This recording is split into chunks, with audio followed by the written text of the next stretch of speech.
السلام عليكم ورحمة الله، أصحابي وأحبابي في كل مكان، يا رب تكونوا بخير. معكم أحمد الشاذلي من قناة المداح. النهاردة عندنا قصة جديدة من قصصنا الحقيقية، يا رب تعجبكم. يلا بينا نبتدي. ممكن تتنقل لسكن جديد وانت معتقد من جواك انه هيكون أفضل مكان في العالم، وبالفعل تكون البداية حاجة ولا في الأحلام، لحد ما تيجي اللحظة اللي يتقلب كل شيء فيها رأسا على عقب، ويتحول السكن الجميل لشعلة من النار أو جزء من الجحيم. بتقول عدى على وجود عمر ووالدته في العمارة شهر تقريبا، وبعد كده بدأت الأحداث الغريبة. كأن في حد بينادي عليه بصوت غريب ساعات، وبصوت أمه ساعات، بالرغم إنه بيلاقيها نايمة. ده غير إنه لاحظ إن هو بس اللي بيسمع الأصوات دي. فراح يعمل قياس سمع، فحطوله سماعة على ودنه وسأله الدكتور عن اللي بيسمعه، فرد وقال له في صوت نقر زي الآلة الكاتبة، وصوت تاني إشارات لاسلكية، وأصوات وشوشة مش فاهم منها حاجة.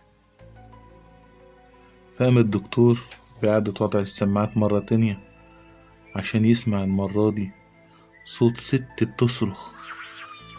وفي لحظة بعد السماعة عن ودنه من شدة الألم، ولما قال للدكتور على اللي سمعه الدكتور ما صدقوش، وكتب له بعض الأدوية واللي كانت بتأثر عليه جدا، لدرجة إنه ما كانش قادر يقوم من السرير، ولما بيتحرك كان بيتحرك بالعافية وبصعوبة. خرج عمرو من أوضته عشان يلاقي أمه بتعمل عصير، فشرب منه ورجع نام تاني من شدة الألم والتعب. ولما صحي الصبح شكر والدته على العصير اللي عملته بالليل، لكن كانت هنا المفاجأة لما قالت له أنا ما عملتش عصير ولا حاجة خالص، ده غير إن الأكل اللي في التلاجة كمان اختفى. وبالليل لقى أمه بتخرج الأكل من التلاجة، فعرض عليها المساعدة، فطلبت منه يجيب لها البصل من البلكونة. راح عمرو ورجع عشان ما يلاقيش أمه، والصدمة الكبيرة إنه لقاها نايمة في سريرها. فجاب عمرو كاميرا وركبها في المطبخ وعملها على وضع التشغيل وسابها وراح ينام. والصبح لما صحي سأل أمه إيه اللي كانت بتعمله في المطبخ بالليل. قالت له باستغراب أنا ما كنتش بعمل حاجة في المطبخ بالليل. قالت له حبيبي أنصحك بإنك تروح لدكتور نفساني، حالتك بقت صعبة أوي. فشغل الكاميرا اللي كان حاططها في المطبخ عشان يلاقي المفاجأة الكبيرة، إن أمه فعلا كانت بتعمل عصير، وبعد كده رمته ورجعت كل حاجة زي ما كانت، وبصت للكاميرا وابتسمت ابتسامة مرعبة. وبعد ما خرجت أمه دخل راجل تاني، والراجل ده هو عمرو نفسه. فتح التلاجة وأكل الأكل اللي موجود في التلاجة كله وبطريقة شرهة جدا، وبعد كده بص للكاميرا، خرج سكينة وفضل يشاور بيها للكاميرا وكأنه بيهدد اللي بيصور. ومشيت الأمور بشكل هادي لمدة شهر تقريبا، لحد ما خرج من أوضته في يوم من الأيام عشان يلاقي أمه فاقدة الوعي قدام الباب، فيجري عليها. وهنا كانت المفاجأة، أمه في حالة هستيرية صعبة جدا. حاول يهديها، فجم الجيران فقالت لها واحدة من الجيران شوية وهتتعودي يا ناهد. وبعد ما هديت بدأت تحكي بإن البداية كانت حاسة بتقل كبير على صدرها ومش قادرة تنده على ابنها وكأنها اتشلت، وده خلاها تخاف أكتر. إلا إنها مع الوقت قدرت تستعيد قدرتها على الحركة شوية شوية، لكن كانت مجهدة بشكل كبير. وبعد كده دخلت تستريح شوية يمكن تنسى اللي حصل. في الوقت ده كان في حد وراها على السرير بيوشوش باسمها وبكلام تاني كتير مش مفهوم، فاتخضت لدرجة إنها ما كانتش قادرة تصرخ لحد ما عم السكون على الأوضة، فقررت إنها ما تنامش، فحاولت تخرج من الأوضة. في البداية ما حصلش حاجة، لكن فجأة بدأت تظهر أصوات من تحت السرير وكانت بتعلى من قطع الكهرباء. والغريب من تحت الباب كان باين إن فيه نور برا الأوضة،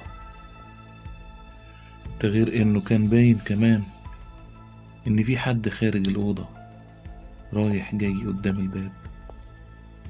وفي اللحظة دي بدأت تصرخ وتنادي على ابنها عمرو، ولكن لا حياة لمن تنادي. انفتح الباب وحاولت تخرج من الأوضة بالراحة، لكن فجأة أول ما حطت رجليها على الأرض فجأة لقيت إيدين طالعة من تحت السرير ومسكت رجليها وحاولت تشدها تحت السرير، وكانت الإيدين دي سخنة جدا بتكوي رجليها، إلا إنها قدرت تتخلص منها وزحفت برا الأوضة. لكن اللي شافته تحت السرير كان أكتر من رعب. كان في ناس جاية من تحت السرير، والناس دي بتصرخ قوي، ده غير العينين اللي بتبص بشكل مرعب، عينين حمرا طق شرار. فضلت على الحدة لحد ما جت النجدة من ربنا عن طريق أذان الفجر اللي زود من صراخهم وكأنهم بيتعذبوا لحد ما ضعف صوتهم ورجعت الكهرباء وهي فقط. ولما صحيت لقيت نفسها قدام الباب وحواليها الجيران وعمرو ابنها، وهي بتصرخ وبتقول يلا يا عمرو نمشي من هنا. وكانوا اللي حواليها بيحاولوا يهدوها. معلش يا ناهد، شوية وكل ده هينتهي، ما هو ده كان دورك.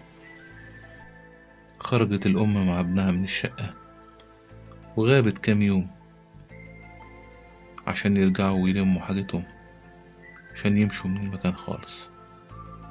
لكن جارتها قالت لها لازم تتمسكي بالشقة، لأن لو سبتيها هيرجعوا تاني.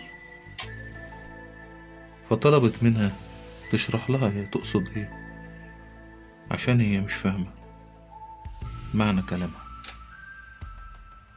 قالت لها جارتها إن كل اللي في العمارة مروا بالتجربة المرعبة دي، لكن اللي اتمسك بشقته راحت الحاجات دي وما عادتش رجعت تاني، إلا بعض الحاجات البسيطة.